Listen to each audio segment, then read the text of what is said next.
Hello friends, today நம்ம என்ன டாபிக்னா SQL left joins அப்படின்ற ஒரு டாபிக் பற்றி தான் பார்க்க போகிறோம்.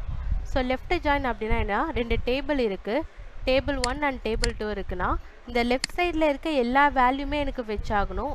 மேக்ஸிமம் டேபிளில் வந்து ஜாயின் வந்து ரெண்டுத்துலேயும் காமனாக ஒரு ஃபீல்டை வச்சு மேட்ச் ஆகிற டேட்டா மட்டும் தான் கொடுக்கும். அது வந்து நம்ம இன்னர் ஜாயினில் பார்த்துருப்போம். லெஃப்ட் ஜாயின் அப்படின்னா என்ன, ரெண்டு டேபிள் இருக்குது, ரைட் ஹேண்ட் சைடில் மேட்ச் ஆகாமல் இருக்கிற எல்லா வேல்யூமே லெஃப்ட் சைடில் இருந்துச்சுன்னா அது எல்லாமே எனக்கு ஃபெச் பண்ணி கொடுக்கும். யூஸிங் லெஃப்ட் ஜாயின் மூலமாக நம்ம இதை வந்து ஓவர் கம் பண்ணிக்கலாம். ஸோ இதுக்கான சின்டெக்ஸ் வந்து பார்த்திங்கன்னா இங்கே கீழே கொடுத்துருக்கோம். ஸ்டூடெண்ட்டுன்ற டேபிள் எடுத்துக்கிறோம், கோர்ஸுன்ற டேபிள் எடுத்துக்கிறோம். ரெண்டுத்துலையுமே மேட்ச் ஆகிறது என்னென்னா ரோல் நம்பர் அப்படின்ற ஃபீல்டை வச்சு நான் எடுக்க போகிறேன். ஸோ எனக்கு அதே தான் இந்த இடத்துல லெஃப்ட் ஜாயின் அப்படின்னு மட்டும் யூஸ் பண்ணிக்கிட்டு நம்ம இதை எடுத்தோன்னா இதோட லெஃப்ட் சைடில் இருக்க எல்லா வேல்யூமே எனக்கு ஃபெச் பண்ணி கொடுக்கும்.